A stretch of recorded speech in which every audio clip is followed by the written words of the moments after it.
देखिए राजा भैया की यूपी के सियासत में कितनी अहम है पावर। एक हुक्म करते ही पूर्वांचल की सीटों तक फैल जाता है असर। भाजपा को लग सकता है पूर्वांचल की कई सीटों पर भयंकर झटका। प्रतापगढ़, कौशाम्बी, सुल्तानपुर सहित पूर्वांचल की कई सीटें शामिल। चुनावी मौसम में इन दिनों यूपी की सियासत में रघुराज प्रताप सिंह उर्फ राजा भैया खूब चर्चा में हैं।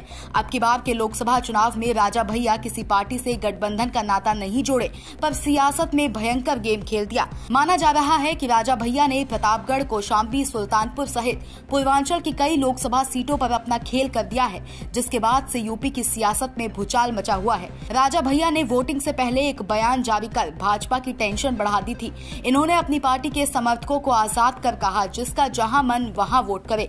इसी बयान के बाद से प्रतापगढ़, कौशाम्बी, सुल्तानपुर सहित पूर्वांचल की कई सीटों पर भयंकर असर देखने को मिला, क्योंकि राजा भैया के समर्थकों का ज्यादातर वोट इंडिया गठबंधन की ओर बढ़ गया, जिससे भाजपा को भारी नुकसान पहुंचा है।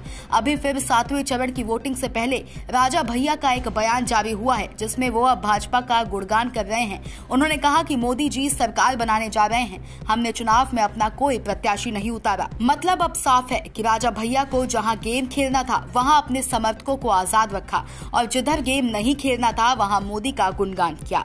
देखिए राजा भैया की पावर पॉलिटिक्स, कितनी सीटों पर पड़ेगा भयंकर असर। राजा भैया के एक हुक्म से पूर्वांचल में क्यों हो जाता है बहुत बड़ा खेल। 1993 से लगातार विधायक रहने वाले यूपी की सियासत में अलग पहचान रखने वाले रघुराज प्रताप सिंह उर्फ राजा भैया का पावर पॉलिटिक्स पूर्वांचल की सीटों पर अपनी मजबूत पकड़ रखती है। यही कारण है कि चुनावी समीकरणों में राजा भैया ने जिधर इशारा किया उधर पकड़ मजबूत हो जाती है।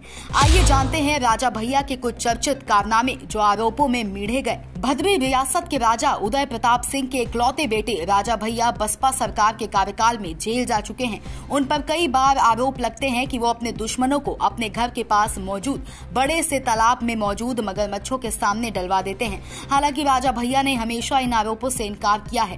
राजा भैया बताते हैं कि तालाब गंगा नदी के पास है और कई बार लोग नदी के किनारे ही लोगों का अंतिम संस्कार करते हैं। ऐसे में नदी के रास्ते बदलने पर हड्डियां मिल जाती हैं। राजा भैया कहते हैं कि इस तरह के आरोप सिर्फ उनको फंसाने के लिए लगाए जाते हैं। बता दें कि राजा भैया की कोठी के पीछे 600 एकड़ का एक तालाब मौजूद है। दरअसल रघुराज प्रताप सिंह पर पहले भी आरोप लगे हैं कि उन्होंने किसी आदमी को मगरमच्छ के सामने फिकवा दिया। जब उनकी गिरफ्तारी हुई थी तब उनके घर से हथियार और नर कंकाल भी बरामद होने की बात कही थी।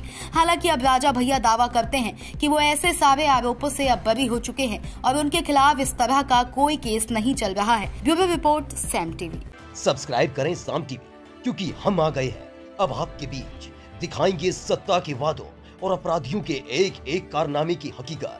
और हाँ, अगर आपके पास भी हो कोई ऐसी खबर तो कमेंट करके हमें बताएं, क्योंकि बिना डर और दबाव के हम दिखाते हैं हर एक खबर डंके की चोट पर।